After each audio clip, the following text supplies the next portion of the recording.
7 कोस के गिरिराज जी को अपने कनिष्ठ अंगुली पर धारण किए, इस अंगुली पर। बहुत सुंदर कथा सुना रहे थे गोकुलेश्वर दास जी। गोवर्धन जी के पिताजी का नाम द्रोणगिरी है। उनके पास में पुलस्त ऋषि जी गए हुए थे। पुलस्त ऋषि का ननिहाल बनारस में पड़ता था, काशी में। वो चाह रहे थे कि गोवर्धन बनारस में आ जाए, लेकिन गोवर्धन जी को बनारस अच्छा नहीं लगा, काशी अच्छा नहीं लगा, उन्हें ब्रजमंडल अच्छा लगा। क्यों? क्योंकि ब्रजमंडल में सभी तीर्थ निवास करते हैं। जो वृंदावन धाम है वहाँ पर सारे तीर्थ निवास करते हैं। किरत सुता के पग पग पे प्रयाग जहाँ, केशव के केली कुंज कोटि कोटि काशी है। यमुना में जगन्नाथ, रेणुका में रामेश्वर, तट तट पर यहाँ अयोध्या निवासी है। गोपिन के द्वार द्वार द्वार पे है हरिद्वार, बद्री केदारनाथ बने दास दासी हैं। स्वर्ग अपवर्ग वृथा लेकर करेंगे क्या हम, जानते नहीं हो हम वृंदावन वासी हैं। वृंदावन में सारा तीर्थ निवास करता है, इसीलिए गोवर्धन जी वृंदावन में ही रुक गए। उनको पता था कि इस स्थान पर अकारण करुणा बरुणालय। थोड़ा इसका आवाज बढ़ा दीजिए, हरि बोल। कल बहुत सुंदर आवाज था इसका, थोड़ा सा प्रभु आगे बढ़ा दीजिए। क्या हरे कृष्णा, ठीक है। तो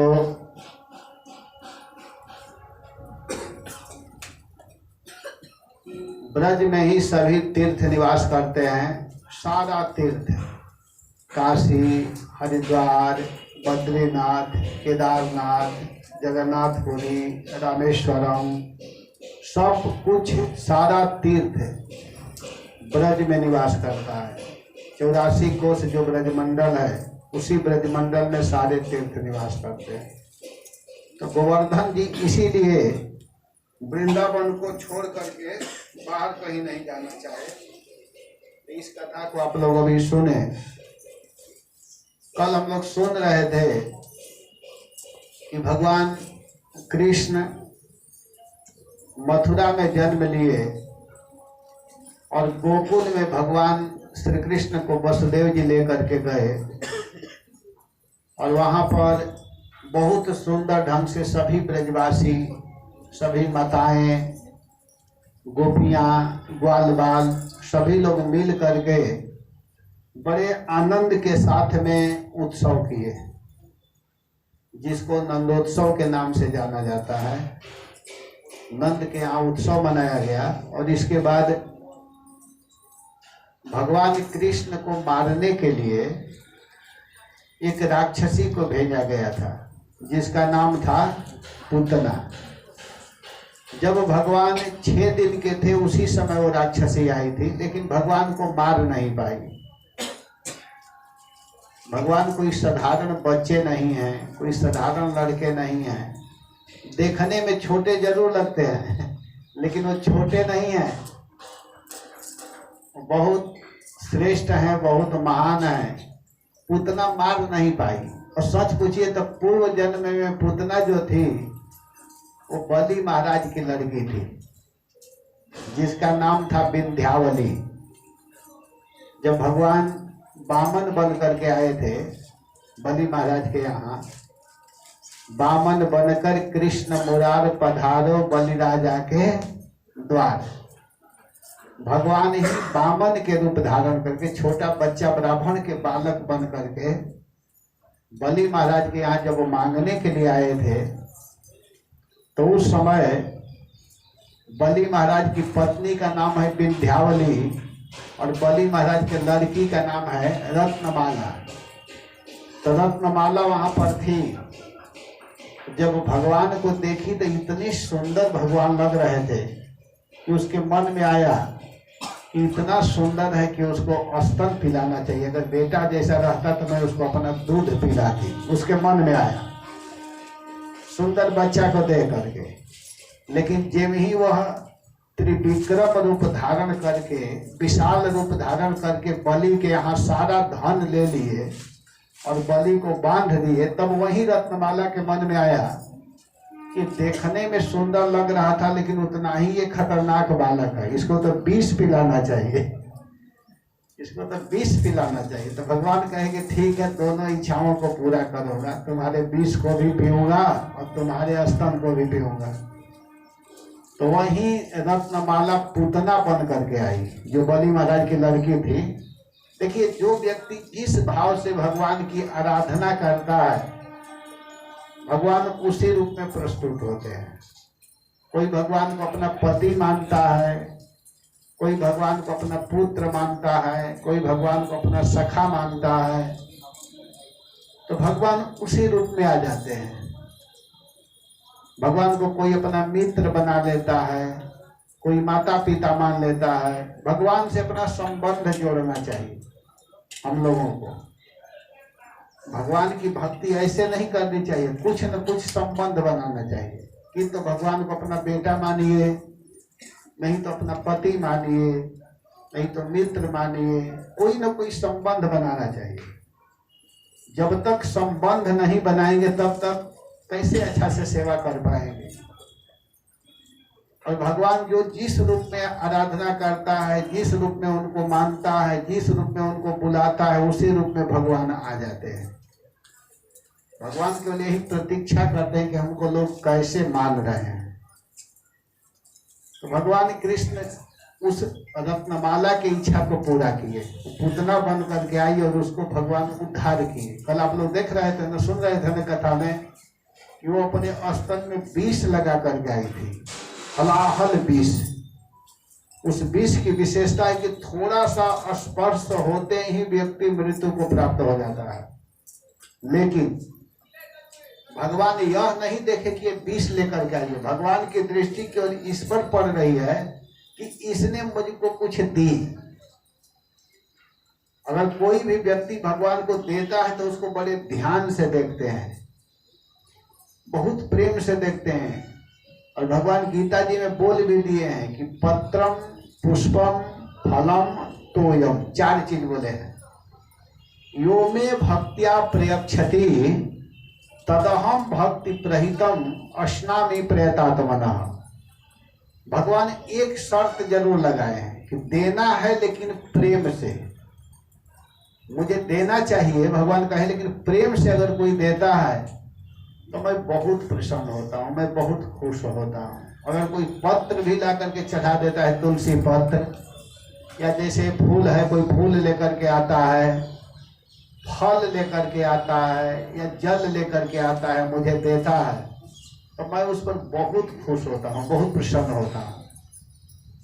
और इतना ही नहीं, भगवान इतने खुश हो जाते हैं, इतने खुश हो जाते हैं कि उसको जितना देता है उससे ज्यादा करके भगवान लौटा देते हैं। गोवर्धन पूजा में ही एक प्रसंग आता है कि जब भगवान सभी बच्चों को, सभी गोपियों को, सभी गोपों को कहे कि प्रभु को भोग लगाओ, जो इंद्र की पूजा करते हो तो आप लोग भगवान की पूजा करो। इंद्र की पूजा न करके गिरिराज जी की पूजा करो। तो सभी ब्रजवासी माताएं, सभी लोग अपने अपने घर से पकवान बना करके ले गए। कोई पुआ बना करके ले गया, कोई कचौड़ी बना करके, कोई मिठाई, कोई रसमलाई, कोई छेना का मिठाई। जैसे इधर छेना का मिठाई प्रसिद्ध है ना, उसको क्या बोलते हैं प्रभु? कल जो आप छेना, हाँ, जो भी, तो ऐसा ऐसा मिठाई बना करके, बढ़िया बढ़िया मिठाई भगवान को भोग लगाने के लिए, गिरिराज जी को भोग लगाने के लिए कृष्ण सबको कहे कि बना कर ले चलो। सभी अपने अपने घर से बना कर ले गए, जिसके हाथ में जितनी कलाएं हैं। जैसे यहाँ के भक्त लोग बहुत सुंदर सुंदर सब्जी बनाते हैं, चावल बनाते हैं, मिठाई बनाते हैं, रोटी बनाते हैं, बहुत सुंदर पकवान बनता है इधर, बहुत सुंदर सुंदर खाने को हम लोगों को भी मिल रहा है इस समय। तो भगवान को भोग लगाने के लिए सब लोग ले गए अपने अपने घरों से टोकरी में। कोई भगवान को वस्त्र लेकर के गया है, भगवान को चढ़ा रहे अपने अपने श्रद्धा के अनुसार। ऐसी कोई वो नहीं है कि आप इसी वस्तु को लाएंगे। कोई भगवान को कपड़ा लेकर के गया है, कोई कुछ द्रव्य चढ़ाया है, कोई मिठाई चढ़ाया है। तो हुआ क्या कि भगवान के गिरिराज जी को चढ़ाओ तो सब लोग भोग लगाने लगे। और जब लगाने लगे, इसके बाद जो भोग लगा रहे हैं सब भगवान खाते जा रहे हैं। गिरिराज जी सारा आइटम जितना बना था सब गिरिराज जी खा गए। तो बच्चे छोटे छोटे थे तो लोग, अरे कन्हैया ये कैसा भगवान है रे, ये तो सब खा गया। आज तक हम ऐसा भगवान नहीं देखे। इससे तो अच्छा हम लोगों के इंद्र हैं कि हम लोग जो भोग लगाते थे सब हम लोगों के लिए छोड़ देते थे। लगता है कि जीवन में कभी इसको खाने को नहीं मिला है क्या, ये सब खा गया।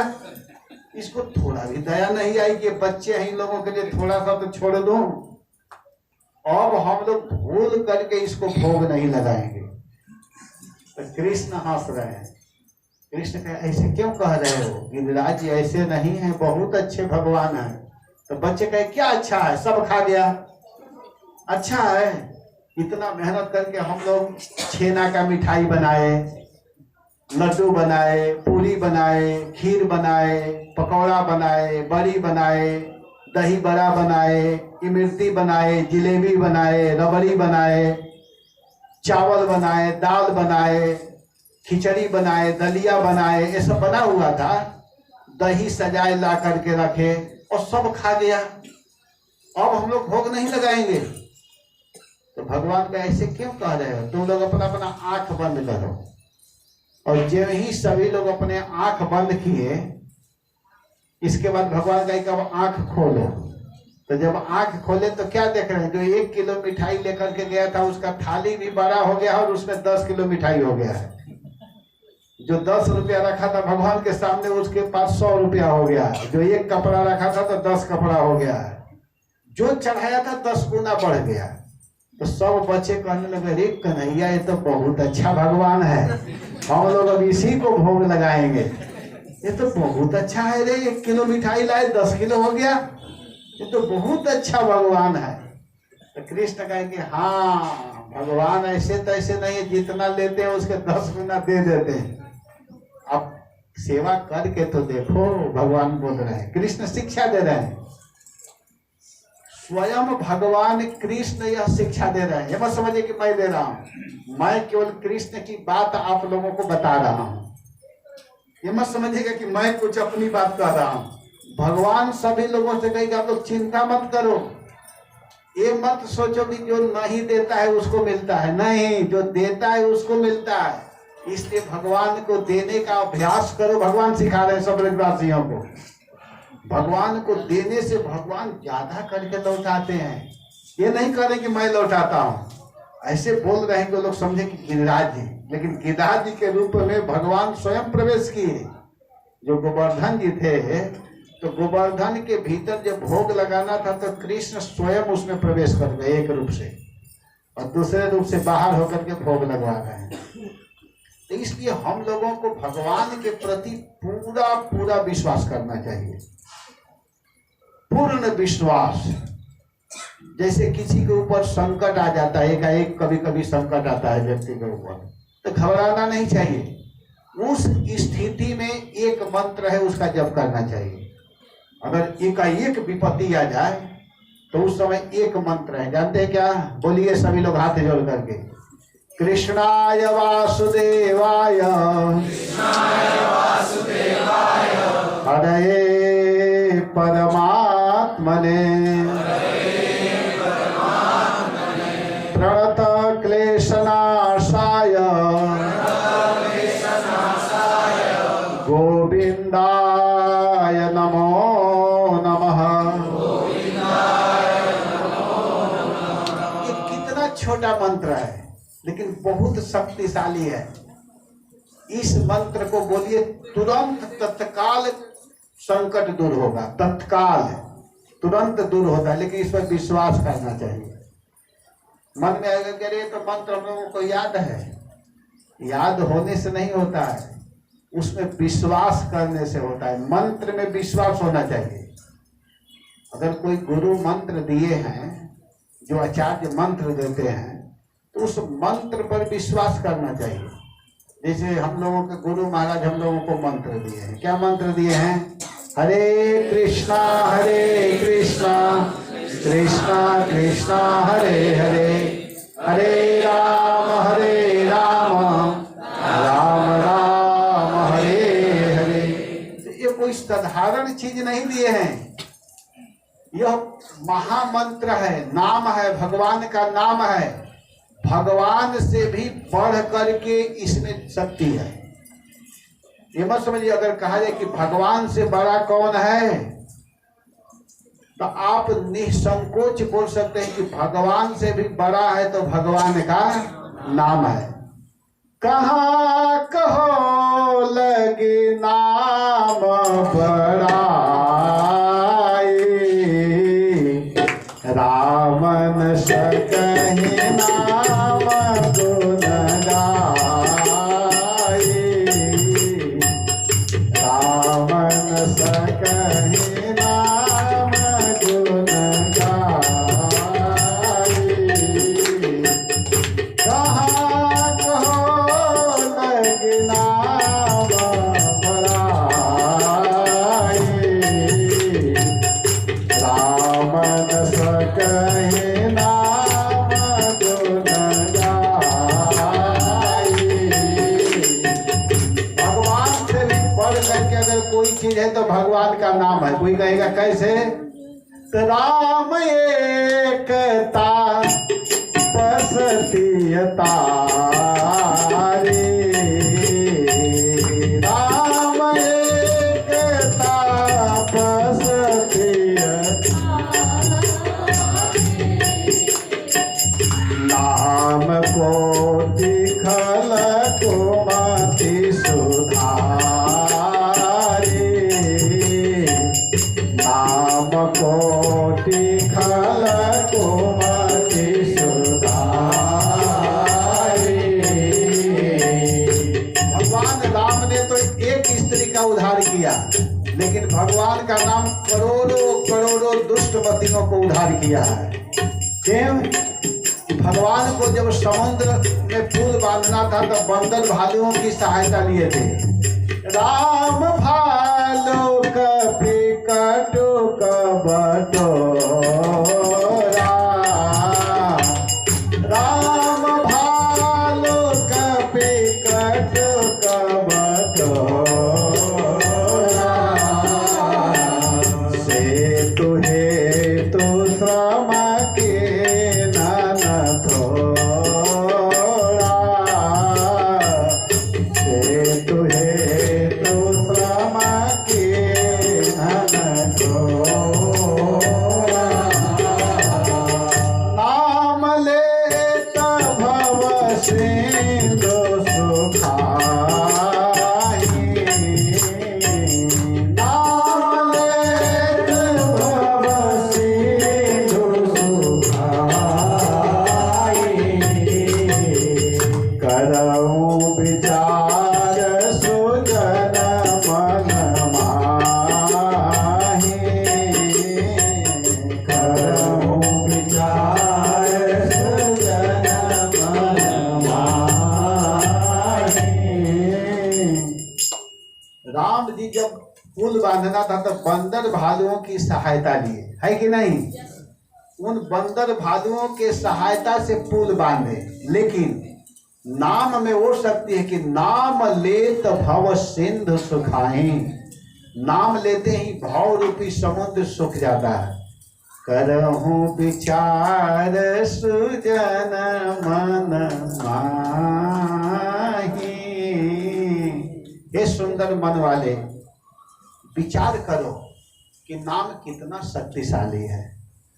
नाम में भगवान अपना सारा शक्ति, सारा पावर, सब कुछ दे चुके हैं, लेकिन हम लोगों को विश्वास होना चाहिए। जब तक विश्वास नहीं करेंगे तो समझिए कि मुश्किल है। एक बार की बात है, एक लड़का, एक व्यक्ति प्रतिदिन कथा सुनने आता था। उसके गांव के बगल में दूसरे गांव में कथा होती थी प्रतिदिन। उस गांव में एक महात्मा रहते थे, तो प्रतिदिन कथा करते थे। और उस लड़का को आने में बीच में एक नदी पड़ती थी, नदी पार करके आता था रोज कथा सुनने के लिए। एक दिन क्या हुआ कि वो लड़का कथा में नहीं आ पाया। तो जब नहीं आया तो दूसरे दिन जब आया तो महात्मा जी पूछे कि बेटा तुम कल कथा में क्यों नहीं आए थे? जो कथा करते हैं वो प्राय सबको देखते रहते हैं, कौन कथा में आ रहा है नहीं आ रहा है, सुन रहा है नहीं सुन रहा है। तो कहे कि बेटा कल तुम कथा में नहीं आया था, क्यों नहीं आया?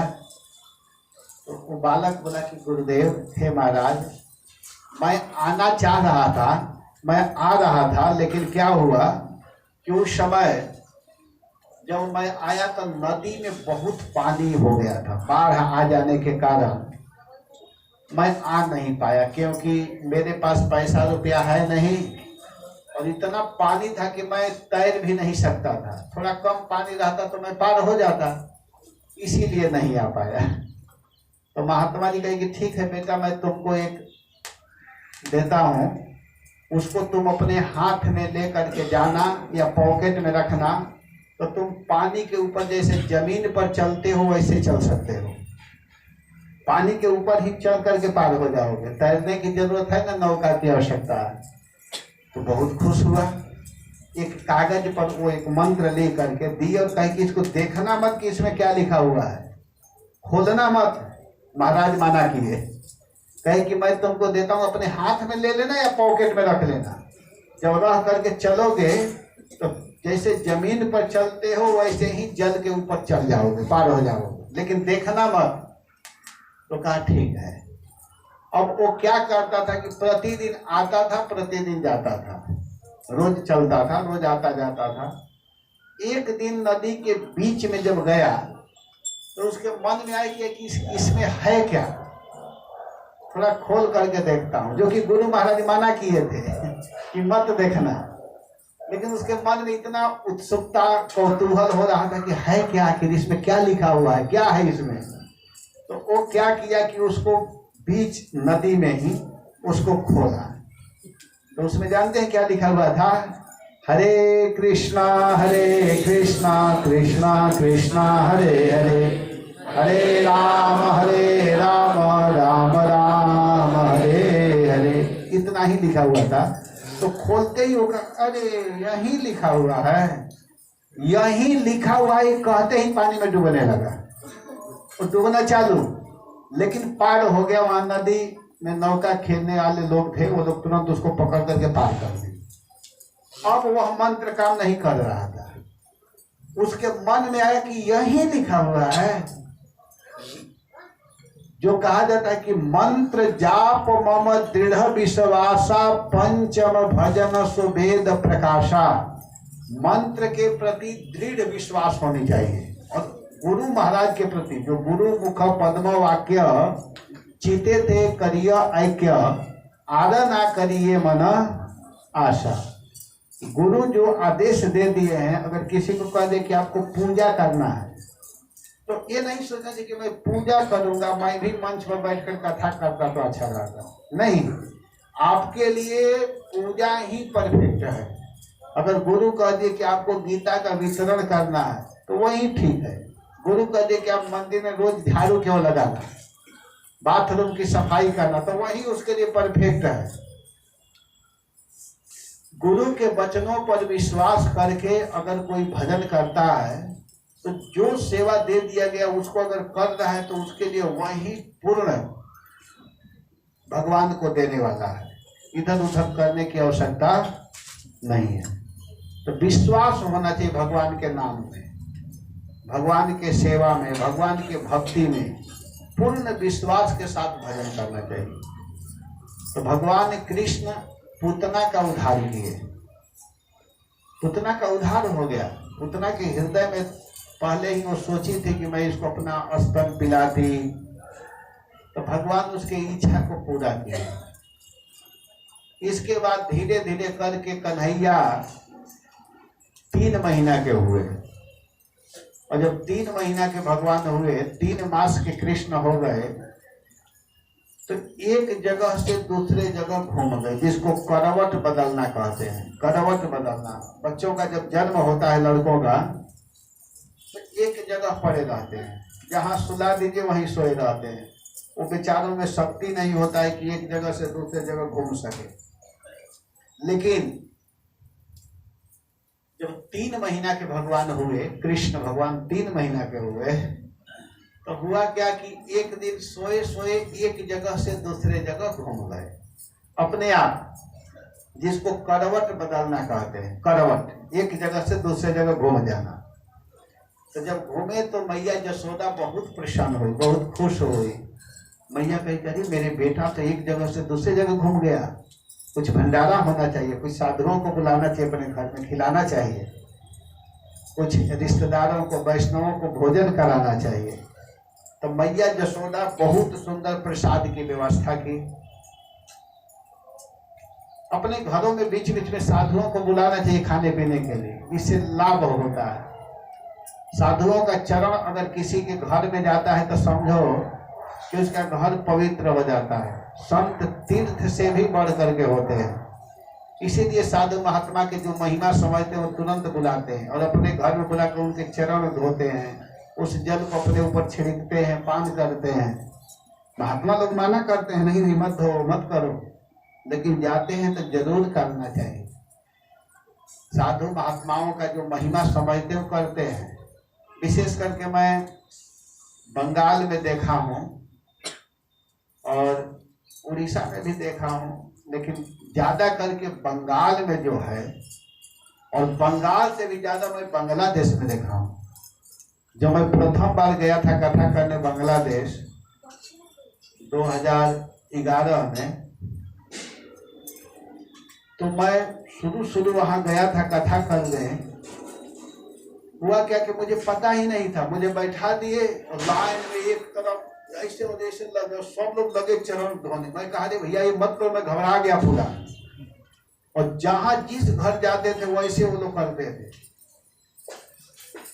तो साधुओं की जो महिमा बताई गई है, साधु के चरण धोने से, साधुओं के सेवा करने से भगवान बहुत जल्दी प्रसन्न होते हैं, बहुत खुश होते हैं। स्वयं भगवान अपने मित्र की चरण धोए हैं।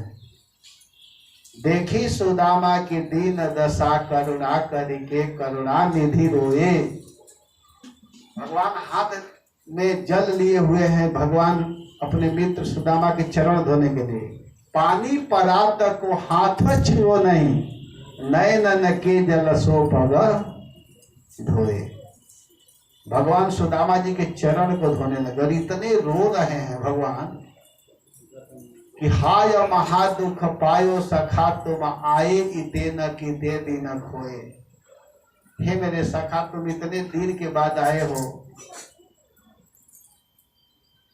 इतने दिन तुम कहाँ थे। देखी सुदामा की दीन दशा, करुणा करी के करुणा निधि रोई। करुणा निधि रोने लगे और इतने जोर जोर से रोने लगे कि पानी परात में भरा हुआ है, परात में पानी भरा हुआ है, लेकिन उस जल को हाथ से छुए नहीं। पानी परात को हाथ छुओ नहीं, हाथ तक नहीं लगाए। नयन के जल सो पग धोए। भगवान अपने अश्रु जल से सुदामा जी के चरण को धो दिए। इतने भगवान की आंख से आंसू गिर रहा था, उस अश्रु जल से सुदामा के चरण को धो दिए। तो मैया यशोदा अपने घरों में सभी लोगों को बुलाई खाने पीने के लिए। सब खा पी रहे हैं, सबको सेवा कर रही, खिला रही, पिला रही। और कृष्ण को सकट के नीचे पालने में सुला दी थी। कन्हैया 3 महीने के कान्हा पालने के नीचे सोए हुए हैं और भगवान सोए सोए विचार कर रहे हैं। भगवान कृष्ण सोचने लगे कि इतने लोग यहाँ पर आ रहे हैं, उत्सव मनाया जा रहा है, सब लोग आ रहे हैं, खा रहे हैं, जा रहे हैं, बड़ा मौज मस्ती कर रहे हैं, आपस में गा रहे हैं, नाच रहे हैं, सभी लोग उमंग में हैं, लेकिन किसी की दृष्टि मेरे ओर नहीं है।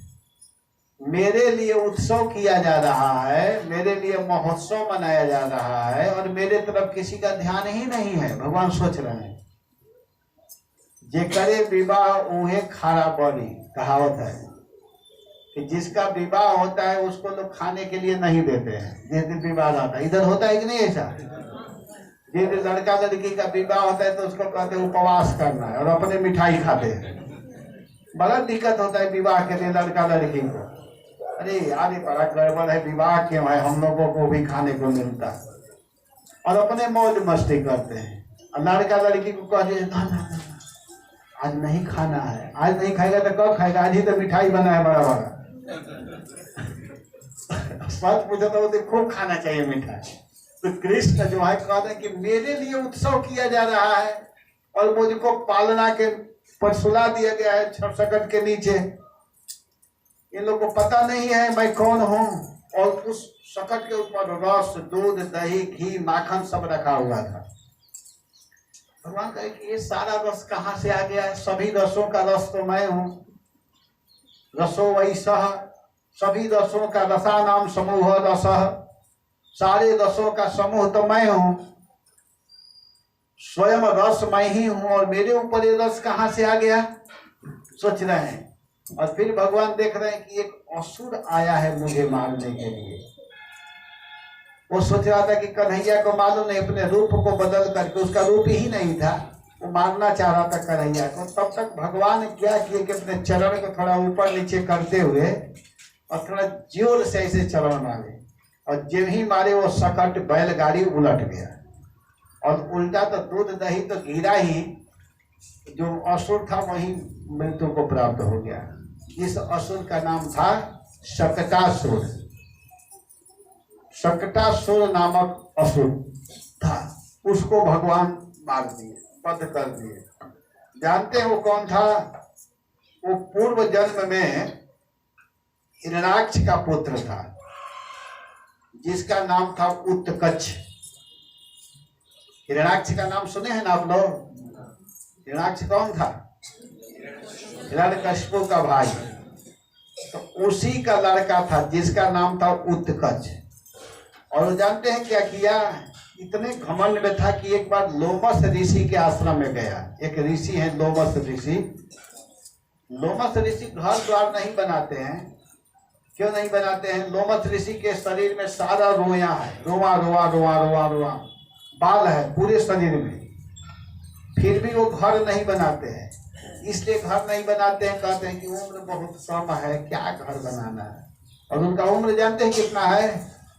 एक बाल गिरता है शरीर से तो एक ब्रह्मा जी खत्म हो जाते हैं, और जब सारे शरीर का बाल गिरेगा तब उनकी शरीर की उम्र समाप्त होगी।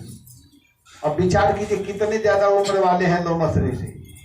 लोमस ऋषि का इतना उम्र है कि शरीर के एक रोआ गिरता है जब टूट करके, तब एक ब्रह्मा खत्म हो जाते हैं। और जब सारे शरीर के अंग के रोया गिरेगा, बाल दाढ़ी या जो भी है शरीर में रोए, जब सब गिर जाएंगे तब उनका उम्र समाप्त होगा। फिर भी वो एक भी घर नहीं बनाया अपना। क्यों नहीं बनाया? कि क्षणभंगुर शरीर है, क्या घर बनाना है। और हम लोगों का तो 50 वर्ष के उम्र में इतना प्लानिंग है, 100 वर्ष की उम्र किसी का नहीं है। और प्लान इतना है कि बलांगीर में घर होना चाहिए, भुवनेश्वर में होना चाहिए, कटक में, पुरी में, विदेश में भी होना चाहिए, दिल्ली में एक तो होना ही चाहिए, भारत की राजधानी है। सब जगह घर होना चाहिए। घर सोचते सोचते ही बेचारा खत्म हो जाता है। घर जहाँ का तहाँ वो खत्म है कि नहीं। लेकिन लोमा जी मकान नहीं बनाए, लेकिन उनका आश्रम था। आश्रम कैसा था? जंगल में रहते थे, जंगल में ही पुष्प आदि लगाए हुए थे, तुलसी फूल कुछ सजा दिए थे जहाँ रहते थे जंगल में। वहीं पर क्या हुआ कि हिरण्याक्ष का पुत्र उत्कच आया, और आया तो इतना घमंड में था कि मैं तो हिरण्याक्ष का पुत्र हूँ। तो फूलों को ले लेकर के तोड़ने लगा। जैसे फूल खिला हुआ है लेकर के तोड़ दिया, ऐसे किया, अपने पैरों से कुचल दिया, कुछ ऐसे। तो लोमस ऋषि बहुत शांत ऋषि हैं, उनको बहुत जल्दी क्रोध नहीं आता है, बहुत सौम्य ऋषि हैं, बहुत अच्छे ऋषि हैं। सबसे ज्यादा क्रोध आता है तो एक ही ऋषि को, जिनका नाम है दुर्वासा जी। लोमस जी को बहुत जल्दी क्रोध नहीं आता है, लेकिन उस दिन लोमस जी को क्रोध आ गया। क्रोध इसलिए आ गया कहीं कि कितना मूर्ख है, इसको थोड़ा भी ज्ञान नहीं है। ये कितना सुंदर फूल खिला हुआ है प्रभु के चरणों में चढ़ाने के लिए, लेकिन यह दुष्ट तोड़ करके इसको कुचल रहा है, इन लताओं को पताओं को तोड़ रहा है। ये भगवान की सृष्टि है, कितने सुंदर वृक्ष हरे भरे दिखाई दे रहे हैं। भगवान स्वयं वृक्षों की प्रशंसा करते हैं। ये ताव जन्म साफल्यम देहिनाम यह देहिषु प्राणई अर्थई धिया वाचा श्रेयम एवाचरित सदा। कहते हैं कि हम मनुष्यों से तो अच्छा ये वृक्ष हैं, दूसरे के लिए जीवन जीते हैं, हरा भरा करते हैं। तो लोमस ऋषि को क्रोध आ गया, क्रोध में आकर के श्राप दे दिए कि तुम इतने घमंड में हो, अपने शरीर का घमंड लेकर के चल रहे हो, जाओ तुम देह से रहित हो जाओ, तुम्हारा देह ही समाप्त हो जाए। देखते देखते उसका शरीर गिरने लगा, जैसे बालू का घर बनाइए और एक को करिए तो धीरे धीरे धीरे गिरने लगता है ना, फिसलने लगता है, वैसे ही हाथ गिरने लगा, पैर टूटने लगा और वो घबरा गया, ऋषि के चरणों में गिर गया। कहा महाराज महाराज महाराज महाराज क्षमा कर दीजिए। लगा रोने। तब लोमस ऋषि कहे कि ठीक है, तुम असुर बनोगे, तुम्हारा शरीर नहीं रहेगा, देह से रहित रहोगे, लेकिन भगवान कृष्ण द्वापर में जब आएंगे तो तुम्हारा उद्धार करेंगे। भगवान के स्पर्श होते ही, भगवान के चरणों का स्पर्श होगा और उसी समय तुम्हारा उद्धार हो जाएगा, तुम मुक्त हो जाओगे। जाओ। ऋषि लोग दयालु होते हैं, तुरंत दया करने लगते हैं, कितना हो क्रोध हो, लेकिन संतों के चरणों में अगर कोई गिर जाता है तो संत सारे अपराध को भूल जाते हैं। उसी को तो साधु कहते हैं। संत का स्वभाव कैसा होता है, गोस्वामी जी ने वर्णन किया है। राम सिया राम जय जय राम, राम सिया राम जय जय राम, राम सिया राम जय जय राम, राम सिया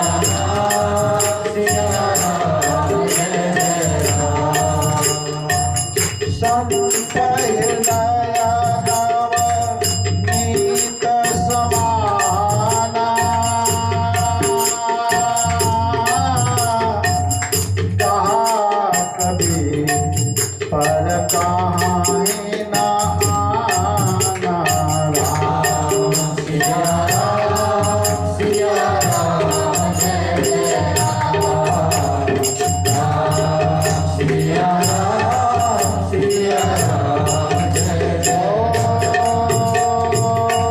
निज परिताप वही नवनीता,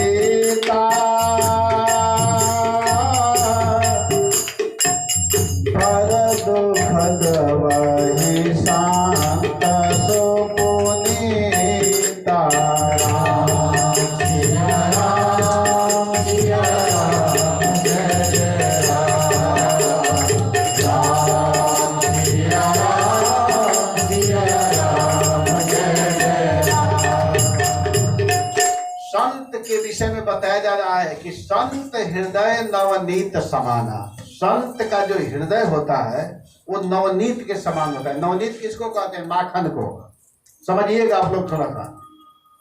गोस्वामी जी कह रहे हैं कि संत का हृदय नवनीत का समान होता है, लेकिन यह कह करके कह रही अरे मैं कहने को तो कह दिया, लेकिन सही उदाहरण नहीं दे पाया। क्यों? कि नवनीत से भी बढ़ करके संत होते हैं, क्योंकि नवनीत में संत में अंतर क्या है कि निज परिताप द्रवही नवनीता।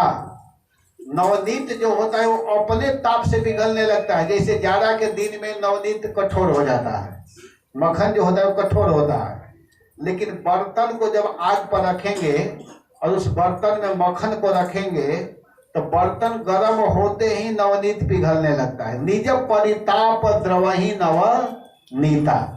जेम ही बटलोही, जेम ही पात्र, जेम ही बर्तन गर्म होता है तो घी पिघलने लगता है। लेकिन संत ऐसे नहीं होते हैं। संत अपने दुख से दुखी नहीं होते हैं। परहित द्रवहि संत सुपुनीता, पर दुख द्रव तवहि संत सुपुनीता। देखिए संत को अपना कोई दुख हो तो उससे वो दुखी नहीं होते हैं। देखिए संत का लक्षण यहाँ बताया जा रहा है। साधु का स्वभाव कैसा होता है कि अपने दुख से दुखी नहीं होते हैं। अगर कोई दूसरा व्यक्ति जब दुखी होता है तो उसको सह नहीं पाते, वो दुखी हो जाते हैं। पर दुख द्रवहि संत सुपुनीता। दूसरे के दुख को देख करके दुखी होते हैं, अपने दुख से दुखी नहीं होते हैं।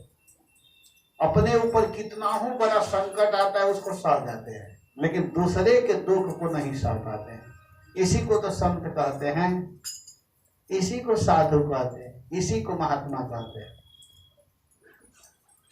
तो यहाँ पर लोमस ऋषि के हृदय में तुरंत दया उमड़ आया और कहे कि जाओ तुम्हारा कल्याण हो, तो उसका कल्याण होगा।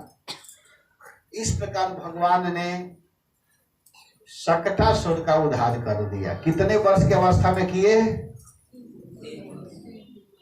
कितने वर्ष? हाँ, मैं वर्ष जान करके बोल रहा था।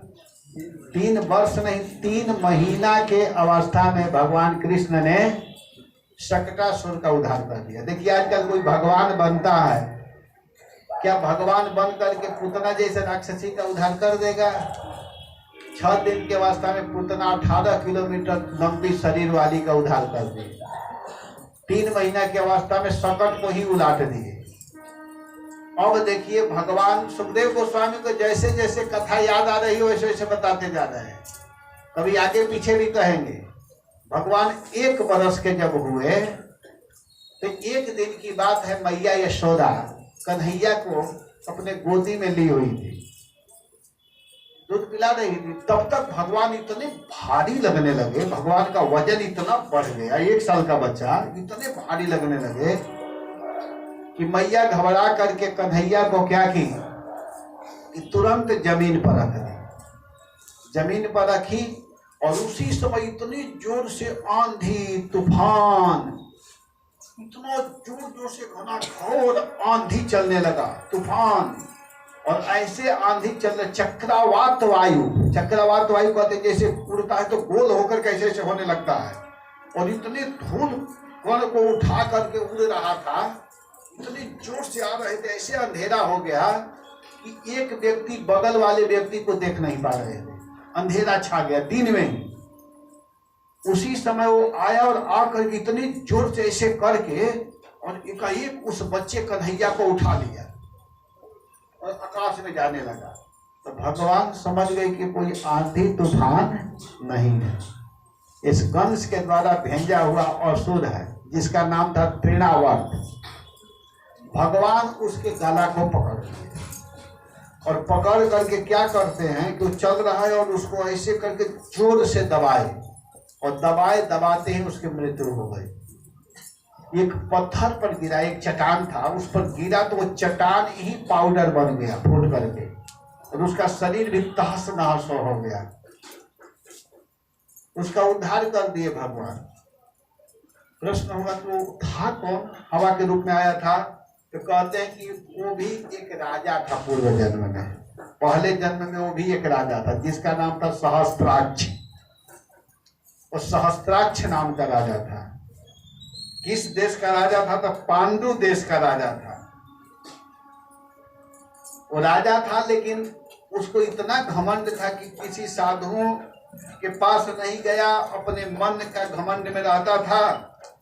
और दुर्वासा ऋषि आ रहे थे, वो घमंड में था, राजा था, अपने राज ठाठ बाट में इतना घमंड में था कि दुर्वासा जी को देख करके प्रणाम नहीं किया, खड़ा नहीं हुआ। तो दुर्वासा जी कहे अच्छा इतना घमंड है। दुर्वासा जी उसको श्राप दे दिए। दुर्वासा जी तो क्रोधी ऋषि हैं, श्राप दे दिए कि जाओ तुम राक्षस बन जाओ, असुर बन जाओ। तो फिर वो भी रोने लगा कि हमारा उद्धार कैसे होगा। तो दुर्वासा जी कहे कि कृष्ण तुम्हारा उद्धार करेंगे, द्वापर में जब कन्हैया का जन्म होगा तो वही तुम्हारा कल्याण करेंगे, उद्धार करेंगे। तो वही बना था तृणावर्त नामक असुर और भगवान कृष्ण उसका उद्धार कर दिया। इसके बाद एक दिन की बात है, मैया यशोदा कृष्ण को अपने गोद में लेकर के दूध पिला रही थी बड़े आनंद के साथ में भगवान दूध पी रहे हैं। और दूध पी रहे थे, उसी समय क्या हुआ कि दूध पीते पीते पीते पीते भगवान को नींद आ गई।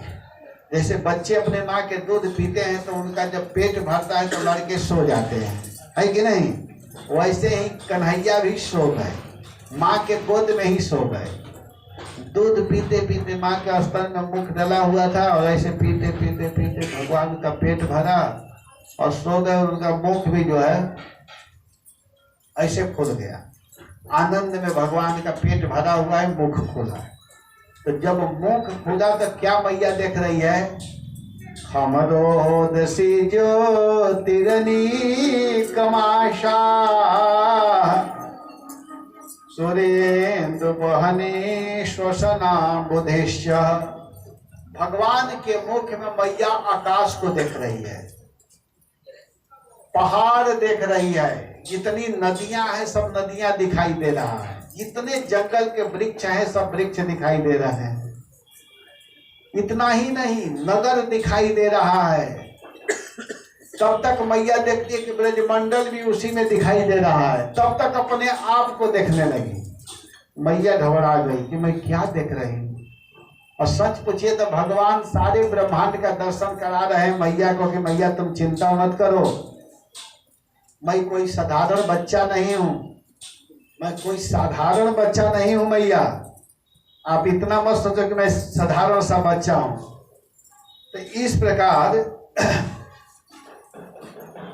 भगवान के मुख में मैया देख करके अपने आंख को बंद की और कुछ ही देर में भगवान जब अपने उस रूप को छिपाए और मैया जब आंख खोली तो देख रही कि जैसे पहले बच्चा था वैसा ही है, कुछ भी नहीं है।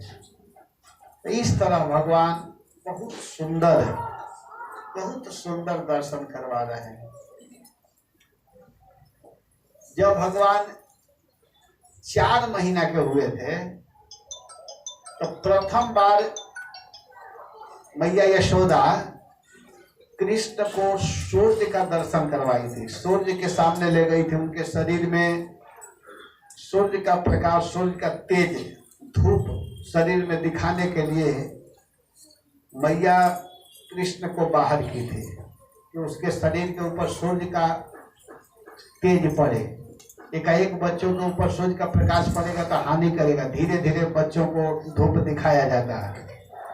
तो इस प्रकार सूर्य का दर्शन भगवान को बाहर निकाल करके कराया गया था। अब धीरे धीरे करके हमारे भगवान कितने दिन के हो गए? 100 दिन के। जब 100 दिन के हुए, 3 महीना 10 दिन के जब भगवान हुए तो एक दिन की बात है, वसुदेव जी अपने कुल गुरु को बुलाए। उनके कुल गुरु कौन है? गर्गाचार्य जी। और नंद बाबा के कुल गुरु जी हैं जिनका नाम है सांडिल्य जी। तो गर्गाचार्य जी को बुलाए और गर्गाचार्य जी को बुला करके वसुदेव जी कहते हैं कि हे गुरुदेव, आप ब्रज में जाइए। वसुदेव जी मथुरा में थे तो कहे कि आप ब्रज में जाइए और ब्रज में जा करके हमारे दोनों बच्चों का नामकरण कर दीजिए। वसुदेव जी को मालूम है कि दोनों लड़के मेरे हैं, एक जसोदा के गर्भ से, एक देवकी के गर्भ से जन्म लिए हैं और एक रोहिणी के गर्भ से, दोनों लड़के मेरे हैं। तो जाइए और नामकरण कर दीजिए। गर्गाचार्य जी मथुरा से चले और मथुरा से चल करके गोकुल आए। तो जब गोकुल आए, गर्गाचार्य को जब नंद बाबा देखे तो तम दृष्टवा परमः प्रीत्यः प्रत्युत्थाय कृतांजलि आनर्चजा धूक्ष दिया। उन्होंने देखा कि मेरे घर में एक ब्राह्मण आए हैं, उनको देख करके प्रसन्न हुए और प्रसन्न होकर के उनके चरणों में प्रणाम किए और गर्गाचार्य को बैठने के लिए सुंदर आसन देने के बाद वे कहते हैं कि आप जैसे महात्मा का आगमन हम जैसे गृहस्थों के कल्याण के लिए होता है। आप आए हैं हमारे हित के लिए, आप कृपा करके भूत भविष्य वर्तमान को जानने वाले हैं, आप मेरे इन दोनों बच्चों का नामकरण कर दीजिए। गर्गाचार्य जी कहते हैं कि देखो मैं नामकरण नहीं करूंगा क्योंकि मैं वसुदेव का गुरु हूँ। गए हैं नामकरण करने के लिए लेकिन मना कर रहे हैं। तो नंद बाबा कहते हैं नहीं नहीं, आप वसुदेव के ही नहीं, आप सबके गुरु हैं। ब्राह्मणों जन्मना गुरु, तुम ही ब्रह्म विदाम श्रेष्ठाम संस्कारन कर तुम अर्हसि। हे महाराज, आप ही संस्कार करने के योग्य हैं, आप ही नाम करने के योग्य हैं, नाम रखने लायक हैं। आप कृपा करके मेरे बच्चों का नामकरण कर दीजिए, आप नाम रख दीजिए। तो इतना कहने पर गर्गाचार्य जी कहेंगे नहीं नहीं, मैं नामकरण करूंगा ना तो कहीं कंस को पता चल जाएगा तो बड़ा गड़बड़ होगा। अगर मेरे नाम रखते ही कंस को पता चलेगा तो बहुत गड़बड़ कर देगा, वो कहीं समझ जाएगा कि ये तो वसुदेव का लड़का है, तो बड़ा दिक्कत हो जाएगा। नंद बाबा कहे कि चिंता मत कीजिए, हम लोग एकांत में नामकरण करवाएंगे, किसी को पता नहीं चलेगा। गौशाला में चलिए।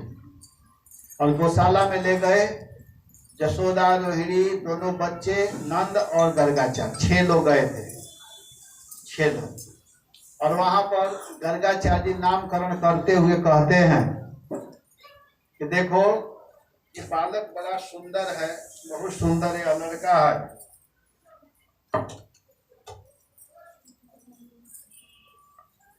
कहते हैं कि अयम ही रोहिणी पुत्रो सुहृदन रमयन गुणई, अयम ही रोहिणी पुत्रो, यह रोहिणी का लड़का है, इसलिए इसका नाम रोहिणी कुमार होगा। सबको आनंदित करता है, सबको खुश करता है, सबको प्रेम देता है, इसलिए इसका नाम रोहिणी होगा। इसका बल अधिक है, बलाधिक्यात बलम विदु, बल अधिक होने के कारण इसको बल कहेंगे।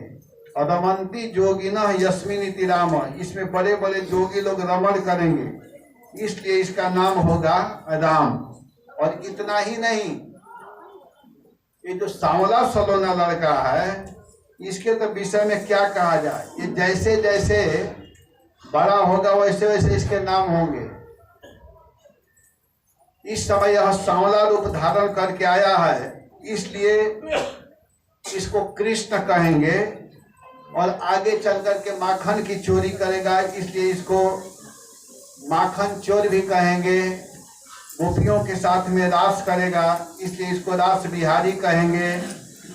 और गोवर्धन पर्वत को धारण करेगा, इसलिए गिरवरधारी गोवर्धनधारी कहलाएगा। बंसी को धारण करेगा, इसलिए बंसीधर वेणुधर कहलाएगा। मुरलीधर इसके नाम होंगे। जैसा जैसा ये काम करेगा वैसे वैसे इसके नाम होते जाएंगे। इतना कह करके गर्गाचार्य जी कहने लगे कि देखिए महाराज, आपका यह लड़का बड़ा महत्वपूर्ण है, इसको आप लोग ध्यान देना, क्योंकि आप लोगों को बड़े बड़े संकटों से रक्षा करेगा। बड़े बड़े विपत्ति, बड़े बड़े जो झंझट संकट आएंगे उनसे यह रक्षा करेगा। तो इन सब बातों को सुन करके नंद बाबा बहुत प्रसन्न हुए, बहुत खुश हुए। और इतना कह करके गर्गाचार्य नामकरण करके वहां से चले गए। जब चले गए तब कृष्ण बलराम थोड़ा सा बड़े हुए, और बड़े हुए तब स्वाभाविक बच्चे चलते हैं। तो भगवान जब चल रहे थे तो उनके चलने से उनके पैर में जो पायजेब था, करधनी थी, वो रुनझुन झुनझुन झुनझुन झुनझुन झुनझुन बज रहा है। और जब बज रहा है तो पीछे मुड़ करके देखते हैं कि कहाँ से आवाज आ रहा है। फिर चल रहे हैं, फिर आवाज आता है, फिर मुड़ करके देख रहे हैं जो त्रिलोकी के स्वामी हैं वो ऐसे लीला कर रहे हैं, लग रहा है कि उनको कुछ पता ही नहीं है। तो इस पर एक आचार्य हुए हैं सूर्यदास जी, वो बहुत सुंदर एक पद लिखे हैं कि भगवान का जो पायजेब है, जो करधनी है, वो बज रहा है, उनको कैसे लग रहा है। तो इस पर 2-4 लाइन का पद है, मैं गाऊंगा, आप लोग सुनिए, बड़ा सुंदर पद है। अरे लाला की पैजनिया बाजे रे, लाला की पैजनिया। समझ में आ रहा है ना? तो आप लोग इतना बोलिए, बाजे रे, पीछे से गा दीजिए, उससे अच्छा लगता है। अरे लाला की पैजनिया बाजे रे, लाला की पैजनिया बाजे रे, लाला की पैजनिया बाजे रे, लाला की पैजनिया बाजे रे। रुने झुने रुने झुन झनन झनन झन, रुने झुने झुन लाला की पैजनिया बाजे रे, लाला की पैजनिया बाजे रे, लाला की पैजनिया बाजे रे, लाला की पैजनिया बाजे रे। माँ तू यशोदा चलन सिखावे, माँ तू यशोदा चलन सिखावे, भगवान को चलना सिखा रही है माता यशोदा।